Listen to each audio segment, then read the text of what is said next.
Bonjour à tous et bienvenue sur mes petits investissements. Nouveau petit projet sur la première brique, le Napoléonville.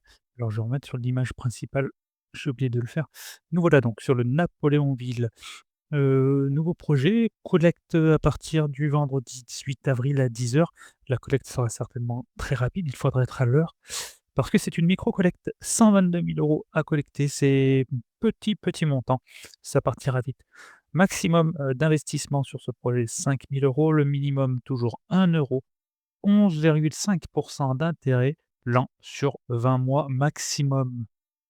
Alors, on va creuser un petit peu plus, mais avant toute chose, comme d'habitude, je vous rappelle quelques petites choses. Ceci n'est en aucun cas, pardon, un conseil d'investissement ni d'achat, mais un avis personnel donné à titre indicatif. Et ça représente un risque de perte partielle voire totale de votre capital investi, d'illiquidité et de retard. Je partage des liens d'affiliation et de parrainage. Si vous voulez, me soutenir, n'hésitez pas à en profiter et gagner 1 de plus de cashback sur votre premier investissement. Je partage donc ces liens. Les performances d'aujourd'hui ne garantissent pas les performances de demain. Et voilà, nous allons débuter, cette analyse de plaquettes. Donc comme je disais, le projet s'appelle le Napoléonville. Ce projet est situé à Pontivy, dans le département du Morbihan. Le projet consiste en l'achat d'un immeuble de 4 lots d'environ 286 carrés, dans le but de rénover l'extérieur, créer une copropriété et mettre à disposition les comptes pour 2 des 4 lots. Les lots seront revendus après rénovation de l'extérieur et création des accès aux combles. Cette opération vise un coût de revient de 204 766 € et un chiffre d'affaires de 259 700 €, dégageant ainsi une marge de 54 934 €, soit 21 du chiffre d'affaires après financement.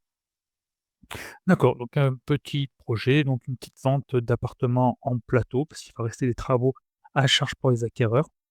Donc voilà, un projet relativement simple de premiers abords. Ensuite, le porteur de projet, Yuatan, désolé si je prononce mal, est âgé de 44 ans et compte déjà de nombreuses opérations soldées avec succès. C'est en janvier 2017 qu'il se lance dans le métier de marchand de biens à titre professionnel, réalisant ses opérations immobilières de Miami à la Loire-Atlantique. C'est un grand écart, hein. Il a fait le choix aujourd'hui de se tourner vers le crowdfunding immobilier pour financer son opération. Nous avons déjà accompagné Yuatan sur les projets Le Belge 44, aujourd'hui remboursé, et La Piscine 44, remboursé également. Nous sommes ravis de pouvoir l'accompagner à nouveau. Voilà pour le décor. Donc moi, j'ai étudié un petit peu les documents qui sont proposés par la première brique. Comme d'habitude, vous pouvez tous les retrouver sous ce petit onglet documents. Vous avez tous les documents qui sont là. Donc, je les ai épluchés pour vous.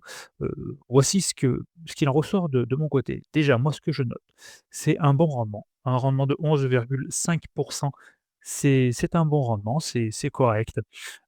N'oubliez pas, comme je vous l'ai dit un peu plus tôt dans la vidéo, vous pouvez bénéficier d'1 de bonus forfaitaire du montant de votre premier investissement en cliquant sur le lien que je mettrai dans ma bio. N'hésitez pas à aller dessus, ça fait plaisir. Donc ce site est bien évidemment accessible dès 1 €, donc c'est vrai que pour débuter sur la plateforme, c'est vraiment un risque modéré. Voilà, vous pouvez investir un petit montant, heu, quand vous pouvez. C'est toujours intéressant de faire des intérêts et de se lancer, à moindre coût, donc à moindre risque. Le côté positif pour moi, sur ce projet, c'est, qu'il y a déjà 2 projets qui sont remboursés sur la première brique.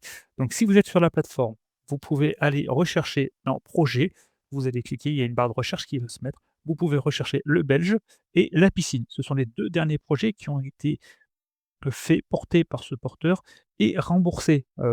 Donc on peut quand même lui faire confiance. 2 projets, sur lesquels il n'y a pas eu de problème. C'est à noter, c'est très bien. Alors au niveau des garanties, donc on les a ici, c'est garanti par une caution personnelle du porteur. Comme d'habitude, je me répète, mais pour les nouveaux, au moins ils seront eux également au courant. Une caution personnelle, pour moi, c'est une bonne chose. Le souci que j'ai, c'est toujours pareil, c'est une caution personnelle, mais on n'a pas d'indication sur le patrimoine net, du porteur de projet. Ce qui veut donc dire que si le porteur de projet n'a rien en patrimoine, la caution est prise sur rien. Donc c'est compliqué d'annoncer une caution personnelle alors qu'on ne sait pas ce que possède le porteur projet. C'est toujours quelque chose qui me dérange un petit peu, donc je préfère le préciser. Une hypothèque de premier rang inscrite, couvrant le financement à hauteur de 89 lors de l'acquisition. Hypothèque de premier rang, très bien, c'est une des meilleures garanties, qu'on connaisse dans l'immobilier. Juste en dessus, vous trouverez certainement la fiducie, mais l'hypothèque de premier rang est très bien. Attention cependant, l'hypothèque reste un petit peu faible malgré son rang. 89, c'est un petit peu faible, mais c'est quand même du premier rang, à noter. Nous avons un ordre irrévocable de paiement sous un bien, sous offre d'achat à hauteur de 85 000 €. Hem, alors quand même que je rappelle, je ne sais pas si vous savez, heu, ce que c'est, mais un ordre irrévocable de paiement, en fait, c'est un engagement contractuel qui est signé chez un notaire, qui garantit que le produit de la vente d'un bien immobilier, donc l'argent perçu par le vendeur, sera directement affecté au remboursement prioritaire de l'instance. Donc ça veut dire en conclusion que notre porteur a vendu un bien et doit nous donner l'argent de cette vente dès qu'il le perçoit pour rembourser la dette qu'il nous a contractée. Donc sur ce projet, c'est quand même rassurant, c'est une bonne chose. Il faut pas seulement que la vente se casse, ou ça annulerait évidemment, bah, cet ordre, irrévocable, ou du moins ça le repousserait sur la prochaine vente, qu'il effectuerait sous l'autre bien. Si vous n'avez pas compris, n'hésitez pas à me le dire, j'essaierai de vous réexpliquer à l'écrit ou je vous ferai une petite vidéo pour vous expliquer un petit peu plus dans les détails ce qu'est l'ordre irrévocable de paiement. Ça ne me pose pas de problème. Je note quelque chose de très intéressant, j'aime bien quand les porteurs font ça.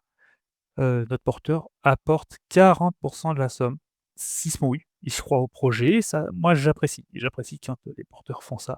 Autre point très positif pour moi et qui est très rare, un aléa travaux de 10. Voilà, enfin quelqu'un qui prévoit. On ne sait pas, la conjoncture actuelle est un peu bizarre, donc 10 sur les aléas de travaux, c'est quand même intéressant. On ne sait pas où on va au niveau des coûts des matériaux, de tout ce qui s'ensuit, donc 10 je trouve que c'est une bonne chose. Habituellement, on tourne dans les 5, je trouve ça un petit peu faible. Là, le porteur fait l'effort d'apporter 10. C'est à noter, c'est une bonne chose. Dans les bonnes choses également, on n'a pas d'urbanisme, donc tout est nickel, tout est carré, pas d'administratif à prévoir, c'est une bonne chose, on ne perd pas de temps. On remarque également sur la plaquette un prix de sortie en dessous de la moyenne basse du marché, heu et c'est très bien. C'est très bien, les acheteurs, auront des travaux de secondes œuvres à prévoir, donc c'est pour ça évidemment que le tarif est bas, heu, mais le prix est intéressant. Je pense que ça peut intéresser, vraiment des prospects, ça peut être quelque chose de bien. Le côté positif, c'est ça. Le côté négatif, par contre, c'est qu'il y a pas de pré-commercialisation du coup, parce que là, il va attaquer les ventes uniquement après les travaux qu'il fera, donc des travaux d'extérieur et à l'intérieur pour accéder au comble qu'il revendra également en plateau. Donc voilà, attention, il restera beaucoup de travaux quand même pour les acheteurs. Heu et puis nous-mêmes d'ailleurs sur ce projet-là, indépendable d'ailleurs, c'est qu'il y a des travaux extérieurs, heu, donc voilà, ça il faut faire attention. Ceci peut rallonger les durées. Ceci dit, je suis plutôt confiant avec, alors, la durée cible peut être atteignable. Ceci dit, pensez bien en investissement que la durée prévisionnelle de cette opération est comprise entre 4 et 20 mois. Donc voilà, on peut clôturer avant les 10 mois, mais on peut doubler, l'attente, hein, parce que du coup, on peut aller jusqu'à 20 mois. À prendre en compte quelque chose que je n'ai pas dit, mais ce crédit, sera remboursé du capital in fine, c'est-à-dire à la fin du projet et les intérêts seront remboursés uniquement à la fin du projet. Donc pas d'intérêt mensuel sur ce dossier-là, mais un remboursement d'intérêts et de capital in fine, à la fin. Voilà ce que je peux vous dire de ce projet. Pour moi, c'est un projet qui est correct, j'aime bien, je mettrai une note de B sur ce projet. Voilà, c'est pas le projet, de l'année non plus, c'est pas une pépite. Voilà, mais c'est un projet qui, pour moi, tient la route avec un porteur, qui tient la route également, qui s'engage sur son projet, qui nous montre qu'il y croit, qui met de l'apport, voilà, qui je trouve le projet sympa. Donc je ne sais pas ce que vous en pensez vous. N'hésitez pas à me laisser un petit commentaire, à me dire, tout ce que vous en pensez, ou peut-être, relever quelque chose que je n'ai pas remarqué ou que je n'ai pas relevé de mon côté. Ça sera avec plaisir que j'en discuterai avec vous. Voilà et puis, n'hésitez pas, un petit like, un petit partage et le un petit abonnement, ça fait plaisir et ça coûte rien. Voilà, je vous remercie beaucoup. Vidéo courte aujourd'hui, petit projet.